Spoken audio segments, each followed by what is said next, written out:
Well, here we are. Cato Kalin, Tom Zenner. Welcome to another episode of 1 Degree of Scandalous. We're happy to be here. Are you happy to be here?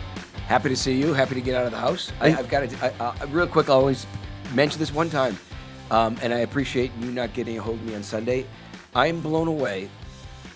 There's no way I thought ever that the Packers were going to lose to Detroit at home in Green Bay with a 4-game win streak and nothing to play for Detroit.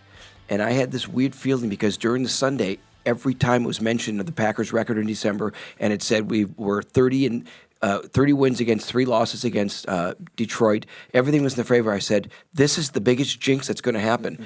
And I could tell when they interviewed Dan Campbell, he prepared his team. Mm-hmm. He said, no matter what, we're going to win. Matt LaFleur choked as a coach. All the coaches choked. Rodgers choked as a quarterback, and I like Rodgers. Yeah. Choked. The team choked.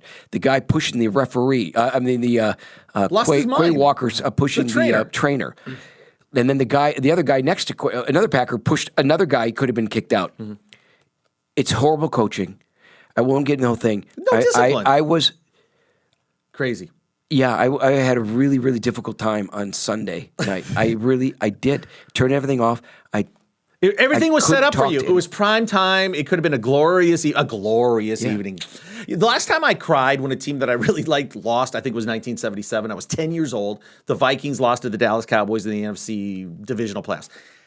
How bad is it in the Kalin household when something like Sunday night happens? If you don't know, Cato's from Wisconsin. He loves the Packers, and they let him down big time. The thing is, I somewhat control myself because I told Chungy, wife, I said, I'm going to go upstairs.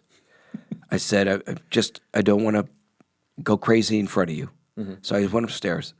I shut the door, and I just was hitting my bed and pillow. And I really was. So it was not good. But I really, I hate myself. It ruined 24 hours of my life, for sure. Mm-hmm.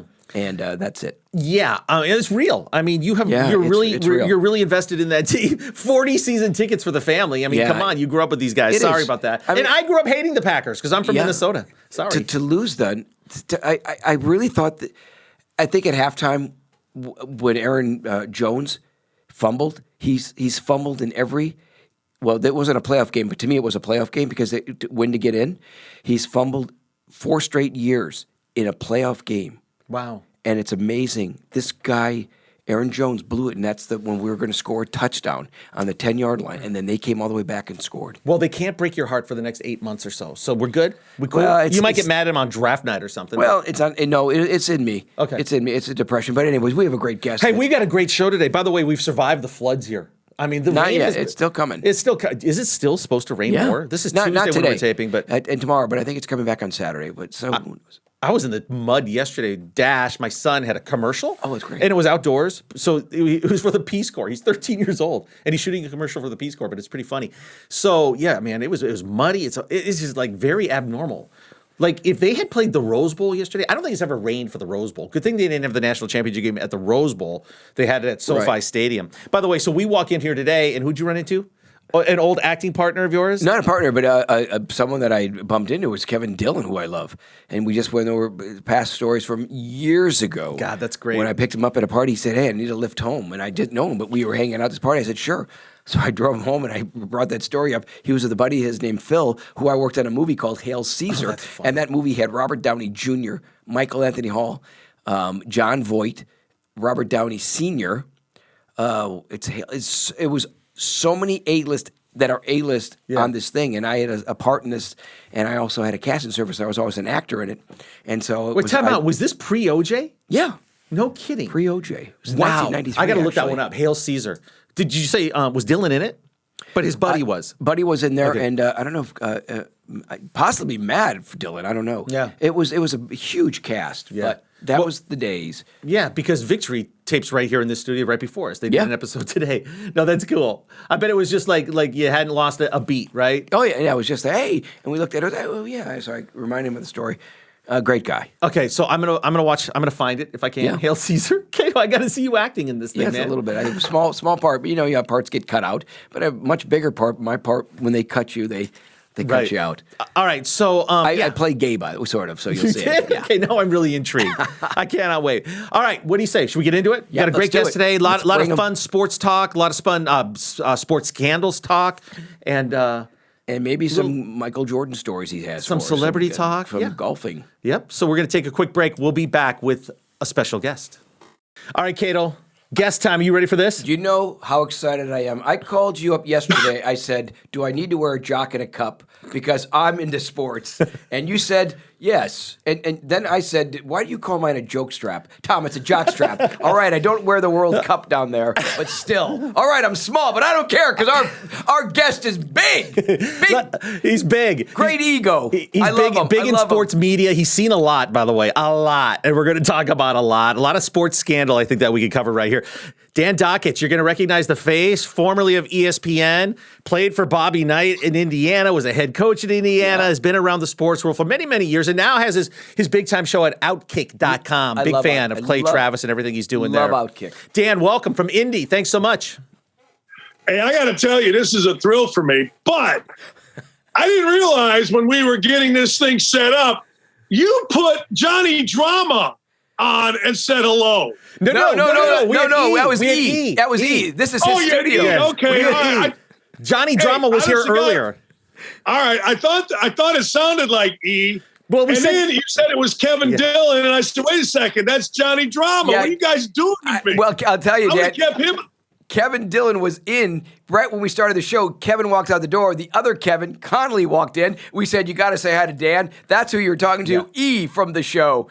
From Entourage. Yeah, Dan, and this is Kevin Conley's studio. Hey, it's a celebrity-driven show. Come on, Dan, you're a celebrity, baby. We love you. Yeah, welcome to Hollywood, Dan, here, where it never rains, although good thing we're all expert canoe makers around here so we can survive. It is such a bad rainstorm the last 4 days. My next-door neighbor just moved in, a new guy named Noah. I'm just saying, what are the odds? A guy named Noah is moving in, and he had two of everything, 2 wives, 2 kids, 2 different animals. 2 llamas. 2 llamas. You name it, man. 2 giraffes. I'm telling you. Well, hey, this is going to be a lot of fun, Dan. You're a well-traveled man. Well, how long you been at Outkick now with the show? Because you were, you had the big-time radio show in Indy and moved everything to Outkick. Yeah, I was 10 years at ESPN. I did a radio show here in Indy 14. This is my second year here. And Outkick, you can talk about whatever you want. Like, they don't really ESPN get a little, you're not allowed to talk politics if you're a middle-aged white guy. I mean, other guys can, but a middle-aged white guy, you ain't talking politics, brother. Listen, I'm glad you brought that up because that's what I wanted to know. In your mind, and I'll give you my opinion, in your mind, when did you realize that ESPN has just become woke? And I'm telling you the truth. It's unwatchable. I cannot watch ESPN anymore. It's become so woke. If there's a sports event and no talking, fine. But I watch a lot of things on mute. And do you remember the moment when, and by the way, I don't know if you think it went woke. I do, and I'm not going to put words in your mouth, but I think it's woke. If so, do you remember the moment?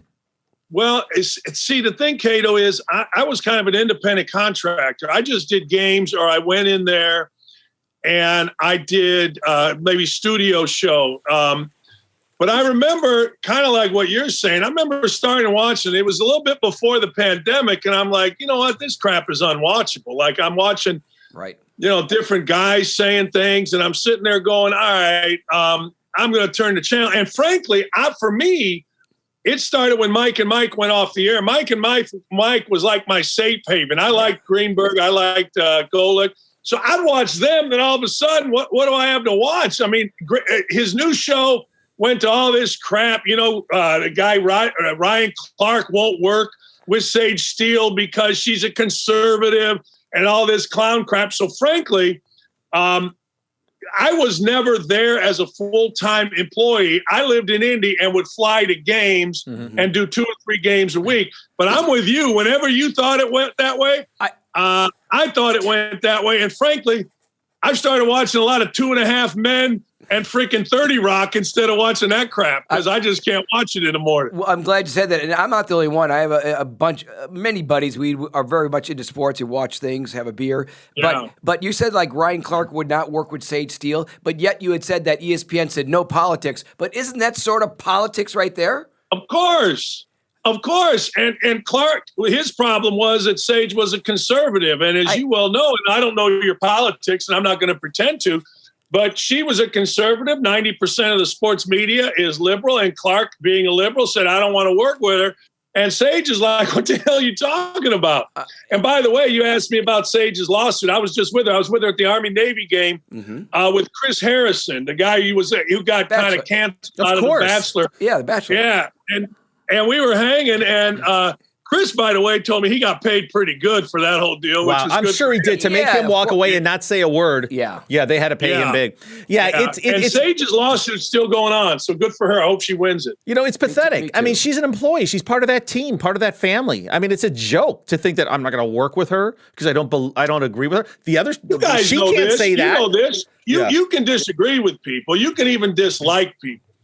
But when it's time to put the show on, let's get the show going. I don't give a damn who I'm working with. Let's get the show going and let's figure it out. It's sports, for God's sake. What does politics have to do with it anyway? Exactly. You do the job, you go there, then you don't need to go out and drink with the person or whatever. You just do your job and do it. Well, Cato, you know, Dan's boss, Clay Travis, man, he pounds the drum hard. He thinks ESPN's going to be obsolete in a couple of years. I mean, he's pretty much been dead on. When everybody started cutting the cord, and now he thinks with with the streamers, they're going to be buying all these sports packages. And what's ESPN even going to be needed for? The scores by 6 or 10 o'clock at night. You know what happened, right? I think ESPN. One of the things ESPN did, which was really smart, is they bought the SEC, and you saw the SEC last night. My own experience with ESPN was I loved the people that I worked with. Like I worked with Mike Tirico for 5 years on Tuesday nights. Jason Benetti is now one of the biggest guys at Fox. I loved everybody about it, but damn, I mean, Outkick, I can say whatever. No one bothers me. ESPN, if I say whatever, I get a call the next day. I put something on Twitter to a friend of mine. I got a call. I had to call. I ended up having to call Norby Williamson, the head of ESPN, to explain it. It was just a little inside joke. So I love the people there. I did. The people were really good. My bosses were good, and the money was stupid. It put my kids through college. But in terms of watching and the crap that I see every day, I'm good with not watching. And how to change. And just a little side note, now, just real quickly, I'll remember back in 93 or 94, I was living in a guest house of O.J. Simpson, and the head of ESPN, they're starting the network and looking for young talent. And they gave me... they were talking ESPN2. ESPN2, whatever. And I got I was going to get an audition, but I was not the right look with my hair back then. That's interesting. That's when the Olbermann started it. Him and Susie Kolber. They were the first two talents on. Remember, he had a leather jacket on. They were trying to make him cool. Yeah. By the way, has he got off the deep end or what? I mean, he is completely unhinged. He has lost his mind. And Dan, maybe I did quite a few of the ESPN, some of those celebrity golf outings. And I don't know if you were part of, maybe you were, but I met everybody. And that was the heyday of when it was fun. This is like end of 90s, 2000. It was, remember Sean Salisbury? He had the most insane tournament. Oh, he's a friend of mine. Sean and I are good friends. Sean, he got kicked off too, right? Basically. He had a little problem, but he's making his way back. Listen, his golf tournament was one of the best ever in San Diego. I did the late Junior Seos. It was just back in the day with everybody. Stuart Scott was there golfing, the late Stuart Scott. So much fun. And that's when I was ESPN crazy. Like, this is great. Yeah. It's actually, nothing was political. It was pop culture. Nothing was political. Their hosts were on movies all the time with Adam Sandler. And I've done Dan Patrick's show many times. So you guys travel in these circles. But Salisbury has a great story about dating Heather Locklear when he was a quarterback at USC. I love it. I know that she's probably your best friend. You guys run in big time circles, man. I'm some lady was fishing out here in a flannel shirt. And I said hello to her. Hey, Dan, do not leave us hanging on the story there. What is Salisbury? My God, I feel like TJ It wasn't Hooker. that good. It was just that he called her up. They went for a date. I make it bigger than it is. Hey, you know what? Don't worry. Here's a great Heather Locklear story, and it has nothing to do with knowing her. But I was working in Phoenix for ABC back in the day. This is in the early 90s when Cato was living in a guest house, by the way, 93, 94. And it was when she came back to Melrose Place, right? Yeah. And she came in, she was a big star back then. And her coming on Melrose Place was a huge deal. Billboards all over. The bitch is back. I just thought that was a great billboard. I love it. Great. All right, let's get right. All right, Cato, I got to ask you something. So I'm working for Bobby Knight during the whole OJ thing. Love Bobby Knight. Yeah, and Coach Knight and I are watching the trial, and we're watching, all the stuff going on. And I'll never forget this about you. Coach Knight looks at me. We're sitting in the locker room down. We got a little coach's locker room. And it's a true story. He's buck-ass naked. He had just gotten out of the shower. He's sitting there naked. I'm sitting there, and we're watching, and you're on or something's happening, and he hits me. He goes, "Hey, you think that motherfucker thinks he's going to jail?" He said that about you. Naked Bobby Knight. I'm gonna answer that question, but I'm gonna take my clothes off. No, but what's funny, Dan, is I wasn't, only because I know where I was and I know how I was raised. I'm from Wisconsin with a family, six siblings. Yeah. I have I have that. I had the long hair, which I was, by the way, judged for. Because they thought, oh, this guy's a stoner. I was everything but. I just like long hair. So, no, I was never worried. And as a matter of fact, proudly I say this, after being interrogated and after spending countless hours with detectives, I can proudly say that one of my friends is Tom Lang, the lead detective, who has done our show. Yeah. Stayed in touch with Tom, the late Van Netter. And after a little bit of time, I got to, they saw me, kind of like talking to you, they saw me as, this guy's okay. And even they had told me that this guy's okay. And it made me feel like, all right, they kind of get it. Hey, Cato, we didn't know nothing, right? We're sitting in Bloomington, Indiana, getting ready to play Wisconsin. Right? And all of a sudden, we're watching and he's looking at the TV. Hey, you think that motherfucker thinks it's going? I go, Coach. I think everybody thinks they're going to jail. I don't know, man. Dan, I can't believe Bobby Knight swore. I mean, really? Yeah. That was unbelievable. Shocking. Yeah, what a news flash. No, I'm glad. If you get a hold of Knight, please let him know that I answered his question. I love it. Right. Yeah, not worried. And thank goodness I knew everything. I was on the phone the whole time, so all is good. Yeah, all is Dan, good. when you come out to Hollywood, when you come out to LA, we'll take you out and we'll have some real stories here. Cato will fill you in on some of the interesting stuff that went on back in the day. Hold on. You don't understand. Like, for me, if you say, hey, Dan, you got to be out here on March 1st to go out with Cato and you and hear stories, I'll be out there the night before. I'll do a full body cleanse so I can stay out till 3 or 4, whatever, because this is this kind of shit that I love, man. I'll listen all day long. Are you kidding me? Let's make that a day. Are you going to be out for games at all? No, but I could be. Yeah. We'll make a point to have you out here. This would be a blast. We'll get a whole crew together. We'll have a good time. I'm going to try to see if I can score some Wisconsin tickets because back in the day when they had Bo Ryan, I did a 2 or 3 radio shows, and it was in Vegas when he first met me, and he was like, "Are you Cato?" I said, "Yeah." I go, Bo, I'm from Wisconsin. It was blowing him away. He invited me to a party that night. I met all the people that make donations. They have donors. The donors to Wisconsin. Went to the huge event in Vegas. Couple $100 handshakes. Hey, speaking of naked, and you were talking about Bobby Knight naked in the locker room. I've covered sports for many, many years, 20-some years as an anchor on the news. With clothes on. I was always fully clothed. But, you do get in some weird, awkward situations in sports. I could not believe the athletes that would walk around naked. I'm going, why not have a towel? What is wrong with wearing a towel? The guy that was an expert at doing it, I thought, was Dan Marley. He was good how he could get dressed right in front of his locker. I don't know if this is too much information, but the guy who was not good at it was Danny Ainge. He did not care. He just walked around nude? Yes. It was just kind of weird. All right, I got two naked stories for you. Well, this is good that you're going to tell these stories because our podcast adds 10 inches. So it's good. So let's hear it.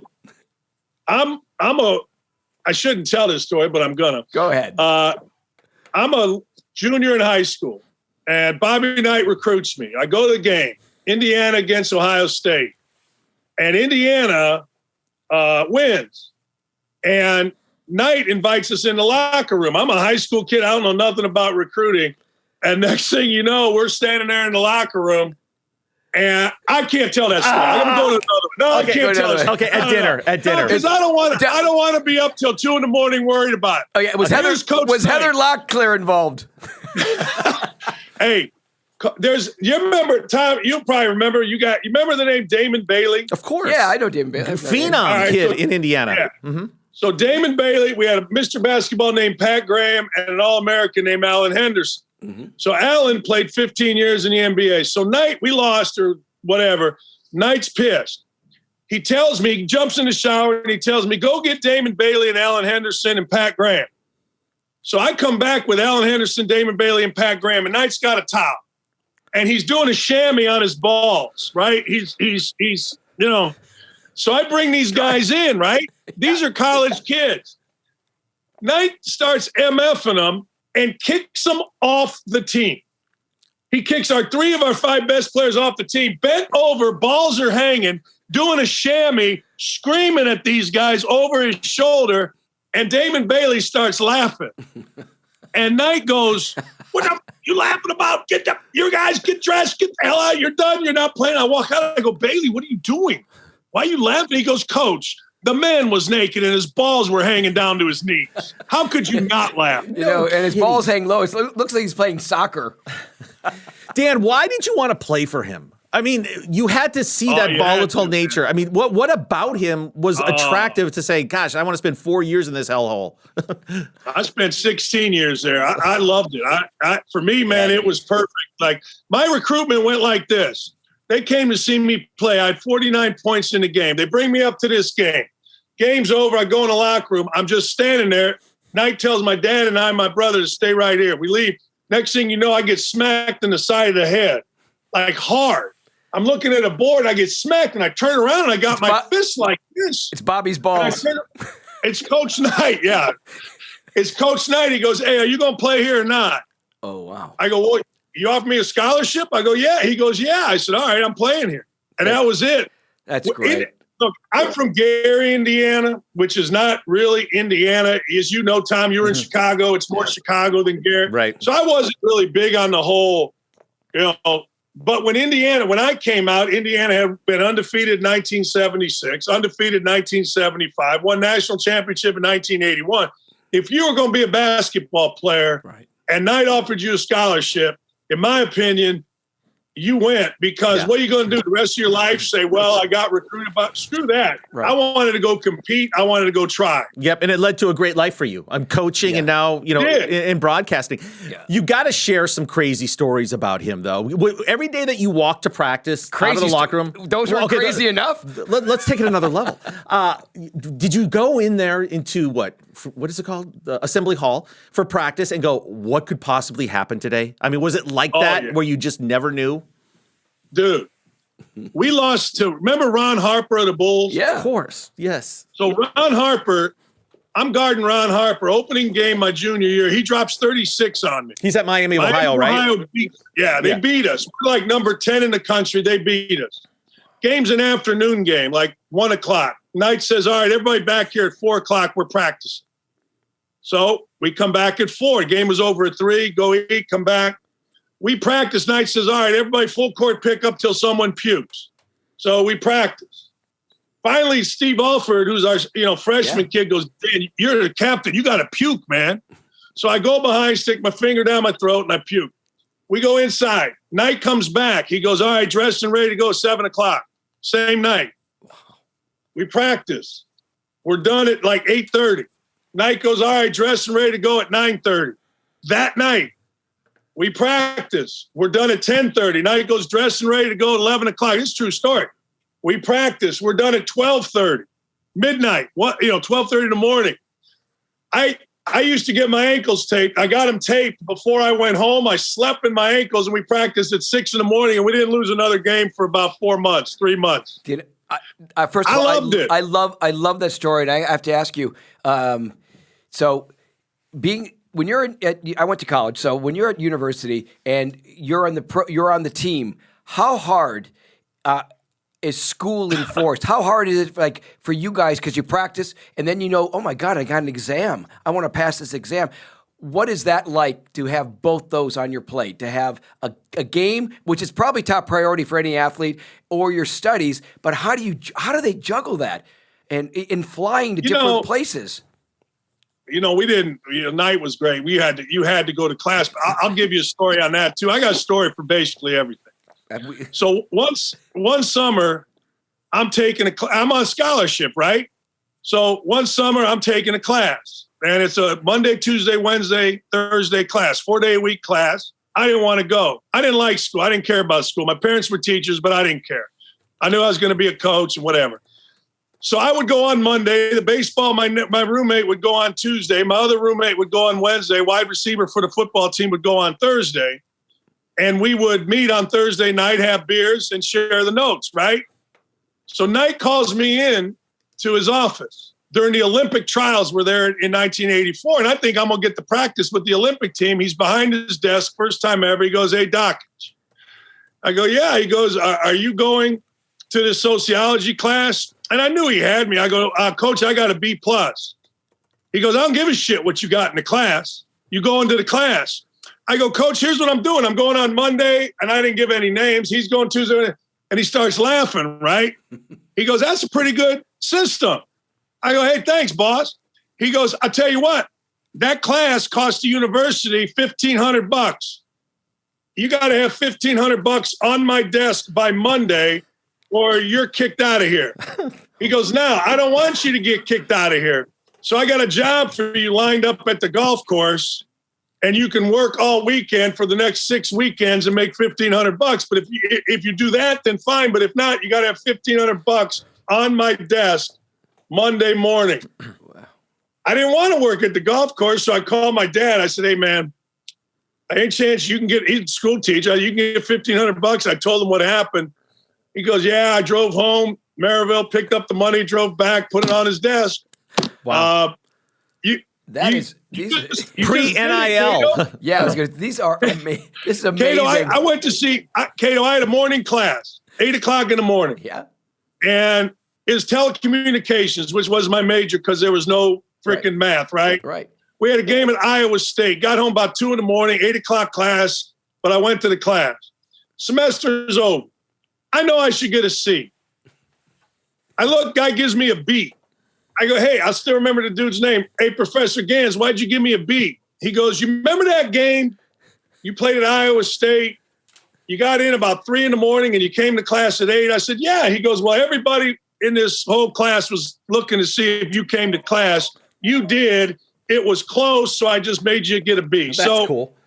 Yeah, you just show up and do your job. Yeah, exactly. That's before universities went woke. I'm sorry, I'm all about this woke thing. Yeah. That's when schools were schools. Yeah, Bobby Knight was all about accountability. You show up, you do your job. Yeah. Hey, did you try out for the '84 Olympic team that he coached? That was kind of your heyday. It was my heyday. Yeah. We had kicked Michael Jordan's ass in the NCAA tournament that year, but no, I wasn't good enough to do that. You held him to 14 points, man. You held Jordan to 14 points. The only other person to do that you're was lying, his coach. Cato. I held him to fucking 9 points, and I fouled out, and he got 4 more, and then I beat his ass out of $6,000 on the golf course later on that summer. So there you go, big boy. Yeah, and I like that story. You held him to 9 points.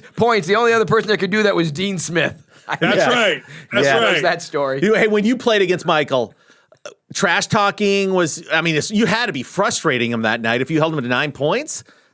Yeah, never said a word. He didn't say a word. I didn't say a word. He was pissed. I remember him getting really frustrated. He went up for a jump shot, and I remember thinking, man, Kareem Abdul-Jabbar can't block this shot.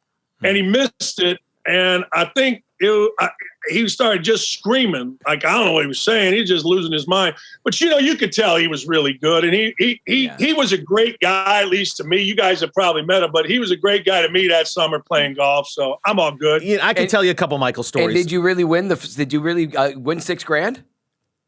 Yeah, the day, it was a Sunday. It was me, Steve Alford, Timmy Knight, Coach Knight's son. And I was pretty good. He wasn't. Golfing. We got to the 6th hole at the IU golf course. He was there for the Olympic trials, and he started talking. And I said, "Man, I'll play you for whatever fucking money you want to play for, big boy." Wow. And it got dark. We ended up on the 16th hole putting balls in the trap and hitting them out for double or nothing. He owed me $6,000. Classic. Michael's never stepped foot on a golf course without money being on the line. Yeah. He is the true competitor. I'm so glad that Michael Jordan played before social media because no one will ever be able to, eclipse just how big he was. I mean, please, LeBron, are you kidding me? But Michael was just the coolest. I have two stories. One time, here in LA, the Bulls were on a big trip. This was the year they won 72 games in 96, and I was working in Chicago at NBC at the time. So I was in the locker room for every game, right, to interview him. Coolest thing was I made this trip. I followed them in the middle of that season because they were so good. They went to Denver, Sacramento, and then they came to LA, and they played the Lakers at the Forum, and it was just a classic game. I think that was right when Magic came back. He had AIDS, but he did come back and play. This was just a huge game on a Friday night. So I missed shoot around that morning to get some interviews Friday for the news. So they were staying at the Ritz-Carlton in Marina Del Rey, and I was walking around the hotel just seeing if I could find anything. And I walked by this banquet room, and there's two people in it, Michael Jordan and David Falk. And he sees me, and he goes, "What are you doing? What?" I go, I tried to get to shoot around. I missed it. I was going to see if I could talk to anybody. He goes, "Have you eaten breakfast?" I go, "No, I was just up here doing this." "Come on in." Had French toast with Michael Jordan. He couldn't have been cooler. He had no reason to invite me in there, right? But how cool is that? Anyway, yeah, so he played for Bobby Knight, won the gold medal in 1984. How about, I heard one time, did Bobby Knight ever come to practice armed and dangerous? Like just in case he had to go rabbit hunting or something? I'm not sure. You consider a chair? I don't know if he was dangerous, but he brought a shotgun one day.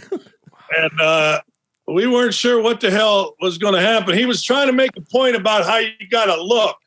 Like you got to, I don't know what the hell the point was if you want to know the truth, but you got to see like, oh, there's a grouse over there. And I remember him moving the shotgun. Everybody went, God damn. Oh like, you know. You do this stuff. Oh my God. And he's West Point. Wasn't he a West Point grad?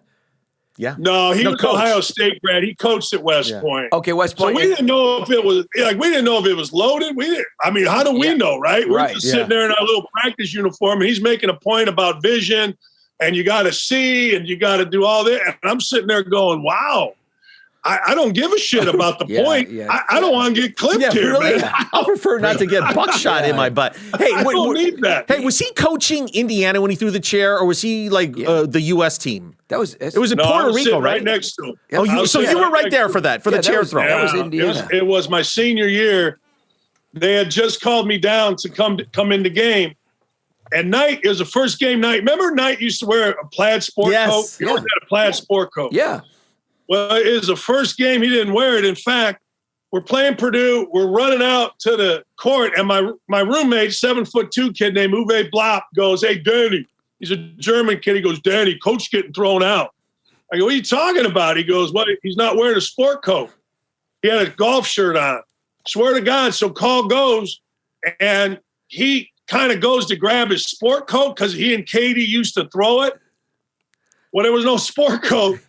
So he threw a chair, and if you look at our bench, I'm in the picture. I'm just going like this. It didn't phase us. I saw him throw 52 straight chairs one time in a practice.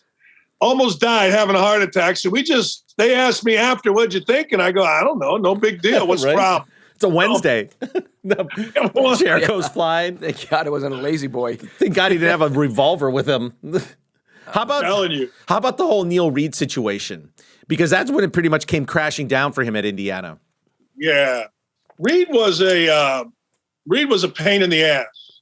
And I say that, and like one of the deals was like, one time Coach Knight said, "Hey man, you guys stop coming to practice with your girlfriends. Like, come as a team." So, and then he said, "You guys dress like shit. Like, you guys are looking like idiots on camp." So the next day, Reed actually shows up. Knight and I are driving up to practice, and Reed shows up, and who's dropping him off? His girlfriend. And that pissed Knight off. And I was on the other end of the court, and I couldn't tell what really happened. But, he grabbed him or whatever. And one of our assistants, I think, stole the tape, and that's how it got out. But I remember telling Knight, like, "Hey, man, did you choke him? What the hell?" And this is how whacked out we are, Tom and Cato, at Indiana at the time. I went in the locker room to see if Reed was okay, because I really didn't see it. I was on the like, if you look at the video, I'm not in it, but I was at the practice. This is how whacked out we were at Indiana. Nobody gave a shit. Wow. Nobody. It was like, Yeah. Well, When you got recruited, he clocked you upside the head. So Yeah, seeing he'd him be good. choke Yeah, somebody he'd be wasn't good. probably that shocking. But that thing didn't happen Yeah. until after it didn't happen right away, right? The choking was that tape released. Wasn't tape released a lot later? a year or two Yeah, later. that's what I was I thought actually so. gone by the time it was released. Right. Yeah, it was a year or two. Do And then he ends up going where? Where did he go? Texas Tech? Yep, Texas Yeah, okay, Tech. yeah. Do you remember the assistant that actually turned it in? Yeah, he swears. His name is Ron Felling. He swears. In fact, he's about 80-some now, and we had 1,000 drinks because he got mad at me because I kept saying he turned it in. He told me he didn't do it, but Yeah. hopefully he didn't. He's a pretty nice guy. We got along, but I don't know. I knew he had the tape, so I always assumed that Sure. he did it. I don't know. I wonder if he turned in the Trump P tape. No, I'm kidding. Yeah. Hey, Dan, I played football, Division I football in the 80s. I mean, it was just a different time back then, right? I mean, there was no NIL. You had no limits on practice hours, right? You could go 2-3 times a day, physical every single day. Do you think kids in college right now, are they still coached old school with fear? I mean, that's how coaches used to, and that's Bobby Knight's MO, of course. It was fear. You don't want to screw up. I just don't know if that's the best way to motivate. It clearly works, but has it changed in every regard in college sports from what you've seen? Yeah, I think the guys coach guys hard. Like I think Kirby Smart, you watch him win a national championship. Yeah. There's just a difference. Like Gene Cady and I, the coach at Purdue, were friends, and he talked about, hey man, when we got beat at Illinois, I didn't even wait to get back. I found a high school gym on the way, and we practiced on the way home. Right now, guy like Kirby Smart, and this was interesting to me. Like this kid Stetson Bennett, who was great last night. Right. Mm-hmm. Bennett is the quarterback. He's great against Michigan or against Ohio State, throws for 400 yards. But after the game, Smart says, look, Bennett wasn't very good. And if we're going to win, we're going to need him to be better. Mm-hmm.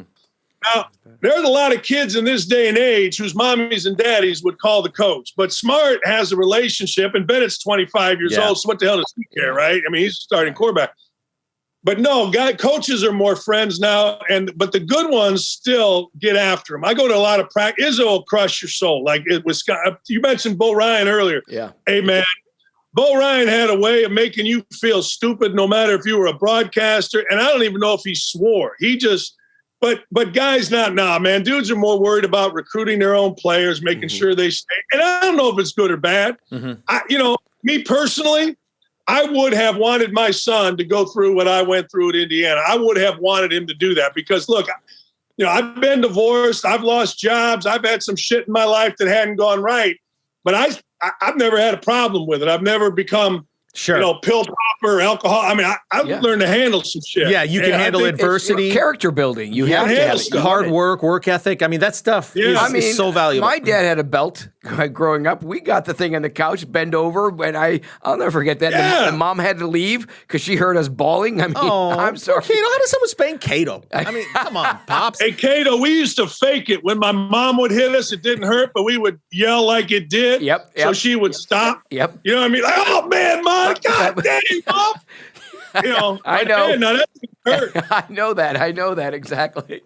You know what? 2000 was the last time any Big Ten team actually won the college championship. Who do you think, and when do you think the next Big Ten team will win it? Man, I don't know, Cato. That's been a long time now. Is that right? Michigan State in 2000? Yeah, 2000. Mateen Cleaves and those guys. Cleaves, yeah. One of the things that's happened is people bitch about the West Coast in basketball, but if you watch the West Coast, those teams do pretty well in the NCAA tournament. I'll give you two reasons why. Number one, they're athletic as hell.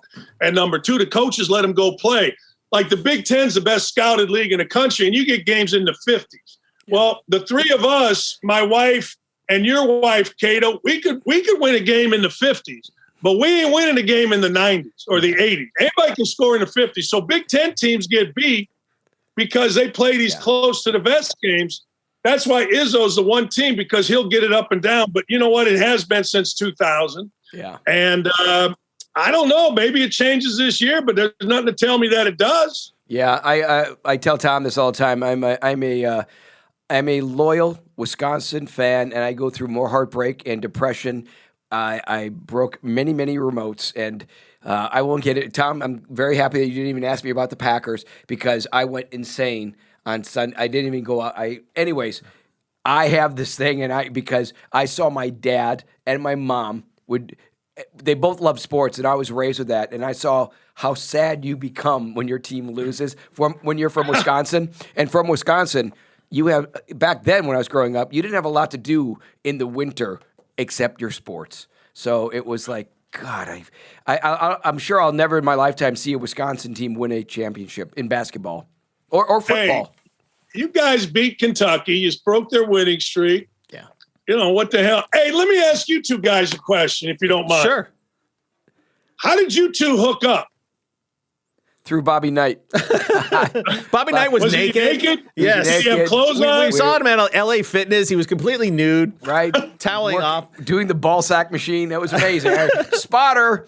No, Tom, you tell the story. And it was a meeting when I was on some of the show. Yeah. What was it? 3, 4, 5 years ago? I was doing a show. It was called Wizard World. I was the MC host. I traveled the country for 4 years at the world's largest Comic-Cons. So I worked with all the Marvel actors, all the DC comic actors. And Tom called me out of the blue, left a message, said, hey, I've had a concept for a show. 1 Degree of Scandalous, which you're on right now. Yep. And sure enough, we stayed in touch, and now we're doing the show. Yep. So I have this whole brand, 1 Degree, where we get people that are connected to the things that happen that are kind of famous, right? Pop culture and scandal. And when you get a name like Kato, everybody wants to talk because he went through the biggest scandal that ever existed on the planet. So we've got a good 1-2 punch. We get fun guests. People loosen up when they come on our show and really have a good time. And we've had some great stuff. We got when Britney Spears, remember the story when her first husband, Jason Alexander, broke into her house the day of the wedding, got arrested. Yeah. As soon as he got out of jail, he walked right into the studio for us. We had the guy that ended up being right there when Anne Heche crashed her car. So the first person that got to her, when she was still trapped in this car. Yeah, we've had some good ones. We've had a lot of a good run here. Man, you guys are slumming now. I'll tell you that. All I got is naked Bobby Knight stories. Hey, man, we'll take it. No, your energy is infectious. And I wanted to mention something that I think Dan would really love. Sure. So Dan, I produce a show, and I work with Chris Therian. Chris was the voice of the Flyers, Philadelphia Flyers hockey.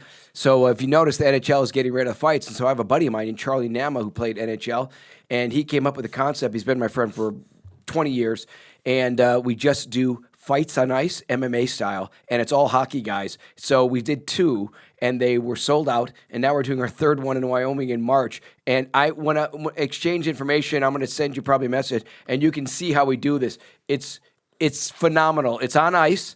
It's no pucks, and they just 3 rounds of them fighting. On skates with MMA gloves. Yeah, it's great. Former enforcers. It's called Ice Wars. And I don't give it justice talking about it. You have to see it, but it's gone. Pat McAfee, his favorite show. We have Barstool Sports loving it. So it's getting bigger and bigger and bigger.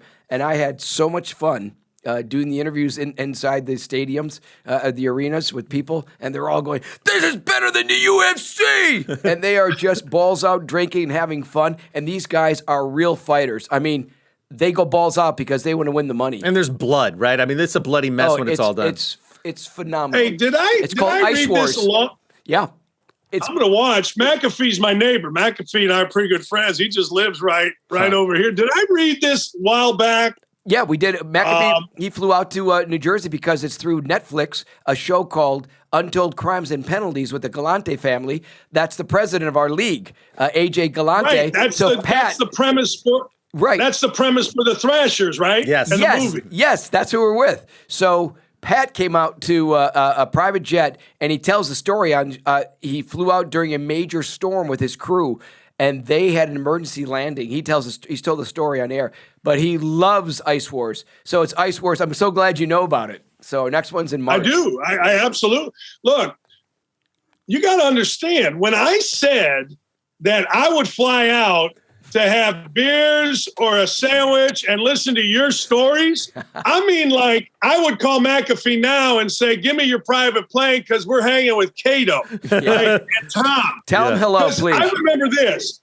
Correct me if I'm wrong, but did you grow up with, or weren't you best friends with Norm Macdonald at some point? Did you grow up with him? I didn't grow up with him. Norm, I got him into, I believe it or not, I played, Tom's great in sports. I was the quarterback. I was the basketball guard. I was the state pitcher for Wisconsin for when I went to Nicolet. So my dream was to become a professional baseball player. I could throw 89 miles an hour back in my day, which is pretty quick. So I kept going, I got to get into sports. So anyways, I broke my arm, long story.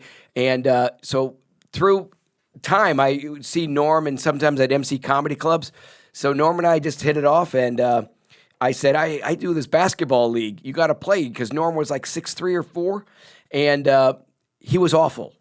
He was awful. I got him. We got every Wednesday. He got better and better, and that was the best time of his life. His assistant, Lori Jo, wonderful woman, would tape the games. We'd do the games with a bunch of these guys and then watch them and order food and stay out till like 1 a.m. watching him, telling Norm what he's doing wrong. This is so up your alley. It's me telling him in basketball league.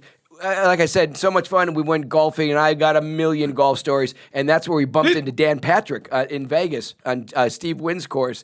And Norm had the late Norm gambled a lot. That's all I'll say. Gambled a lot. The late Norm. Again, I don't know what's sensitive or what's not, but that dude during the OJ thing on Saturday Night Live or when he hosted the Academy Awards was unfreaking believable. No, that was the ESPYs. That was the ESPYs. Was it the ESPYs? Yeah. All right, the ESPYs. Yeah. That's right, Charles Woodson. Yeah. And He killed it, man. And he was insane. SNL, he got fired from SNL because of that reason from Don Ohlmeyer. Huh. Yeah, he was the man. He didn't have a car. He walked around L.A. Yeah, he didn't have a car. He didn't have a car. He had a driver. Hey, you know what, Dan? I want to ask you one more question. You work for Outkick right now, where you can do a real show, right? It's almost like taking a time machine into the '90s, where you don't have to worry about stuff like that, right? 2001 and 2 and 3. Do you think there's a tipping point with what's going on? Do you think sanity will prevail, or is this the new world we live in with cancel culture? I think sanity. I'm starting to get the feeling that sanity may prevail. I talked about it today. Let me get your guys' take. Like, again, I'm not trying to even know your politics, but okay, so, we get so broken up about a tweet, like Skip Bayless's tweet. Everybody's broken up about this tweet, right? Well, about the same day, the president of the United States lies about how a guy got murdered at the Capitol. We don't give a shit about that. I think that people are starting to say, wait a second. We worry about the littlest dipshit things right now. I mean, how about we worry about some bigger things? And I don't know. I know this. I feel it's starting to turn a little bit, but I also know that a guy in my position, there are very few places that'll let me, discuss the things that I want to discuss in a national brand. And Outkick has become one of the top 5 sports sites in America. It's growing like crazy, and they give me a show for 2 hours, and there is no limit. Like, it's like if I had you on, Tom or Cato, and we wanted to talk about, whatever graphic, whoever came up on Anne Heche or going back in the day, they'd have no problem. Yeah. In fact, they would kind of like it. And they're owned by Fox. Fox owns them, just like Fox owns TMZ. You know what? I go on Patrick Bet-David's podcast quite frequently, and I've been saying this for a year. I just think it's hitting everybody in the pocketbook now, right? So you can have all your little offensive little comments, and everything bothers you. We've become so weak as a country, it's pathetic. Yeah. We have no toughness. The things that bother us are a joke. And then you got to run to social media and make such a big deal about it. The other thing we don't know is who our enemies are. We've created this internal conflict in this country. We're our own enemies. When we have real enemies that want to destroy us. And, you take your eye off the ball for a long time like that, there's real danger involved in that. But I've always thought that, if you want to go down that path, the economy is going to do exactly what it's doing right now. And this is going to hurt corporations big time, which it surprises me that Bob Iger allows ESPN to kind of go this direction, because it's hurting their stock. It's damaging the brand. Yeah. So I'm holding out hope that starting in 2023, people will, kind of get their minds right and realize it's not worth destroying people over this. Well, ESPN, Disney Plus, everything is bombing. So and I'm pretty much, I think, aligned with Dan on some of the things you just said. So I just think. Let me ask you this, Tito. Let me ask you this. So you go through that whole deal. And when I watch things on the OJ trial, what I see is news trucks, news things in front of houses, right? These big satellite trucks. And Tom, you probably were, connected to them when you were working.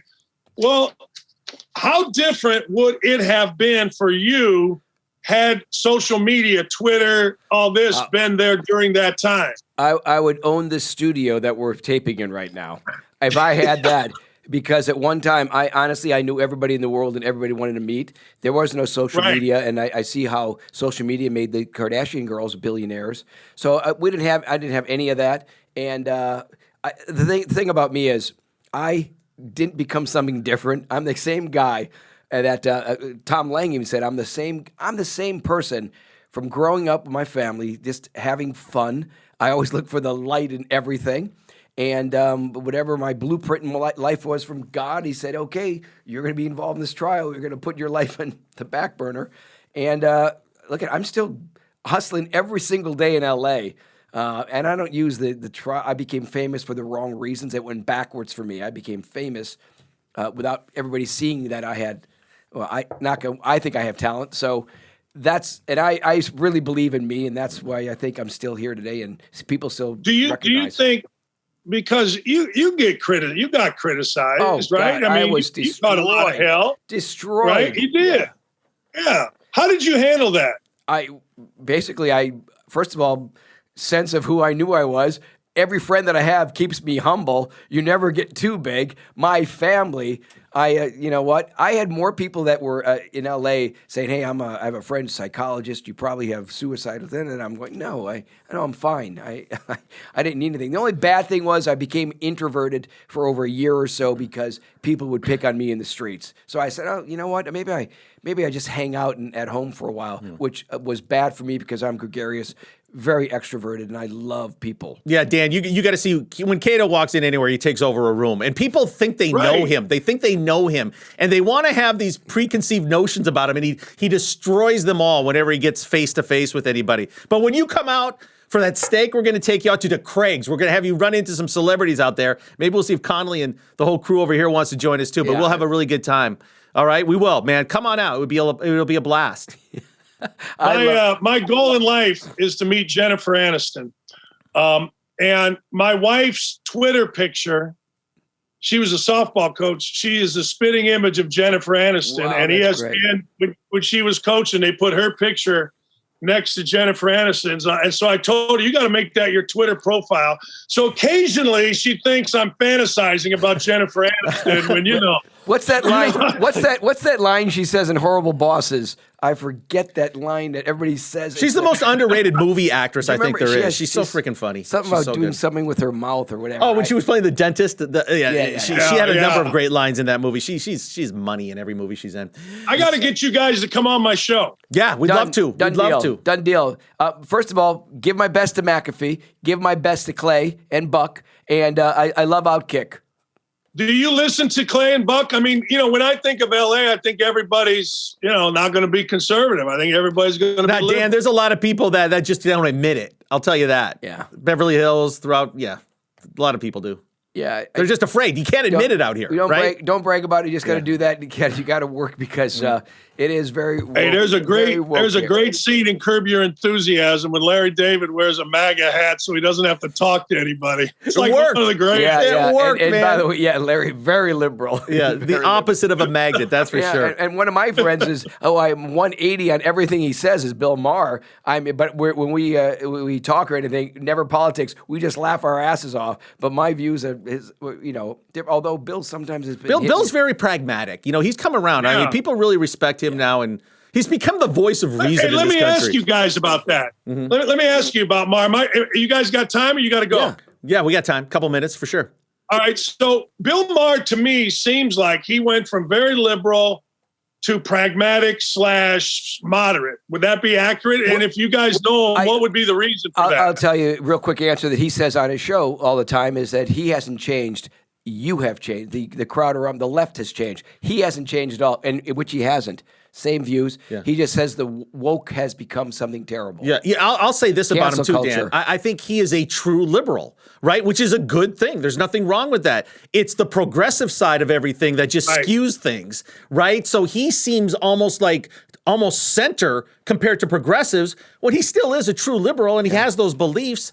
But he's got guts. Yeah. And he's a voice that's really needed right now. Him and Joe Rogan, those are voices we need in this country. I think Elon Musk also. Yeah. But I think the number one problem is Madison Avenue. I think they create problems. That's all I'll say. And it's the media. And I worked in the media for a very long time. Advertising and media, the whole thing. But hey, man, we'll come on your show and really talk about this. What do you say? I will. Okay. I'm in. Dan, how much fun? How much fun was this show? To say this, I'm going to have my guy get a hold of your guy, and we'll get this whole thing. Hey, you're LA already, man. That's perfect. That's a line in the Gary Shandling show. He goes, when he had Larry Sanders' show, Larry was getting me on his show, and he goes, see if we can get Cato on. And someone says, well, I have to talk to his people. And Larry goes, Cato's got people? I'm going to find that episode tonight. Yeah. Okay, that's classic. All right, Dan, take care, man. Happy New Year. Guys. Best to you. Keep it rolling, okay? Appreciate your time. Say hi to your wife, Jennifer Aniston. Guys. Yeah, for sure. Yeah, baby. Yeah, baby. Love you. All right. See ya. Love you guys. All right, love you, Dan. See you, man. What a show, Tom Zenner. That was great. And you know what? Dan and I have a mutual friend, which we never talked about. Rich Donnelly, former third base coach, who has some, I'm going to hopefully break some big news. So stay tuned next week. Rich and I are partners on a very, very, very exciting project that the world's going to find out about here very soon. So that's coming up. Hey, great show. 1 Degree of Scandalous, everybody. Yeah, so do your thing. YouTube, you know? YouTube. Follow us and promote us and keep watching. All right, for Cato Kalin, I'm Tom Zenner. We'll catch you next week.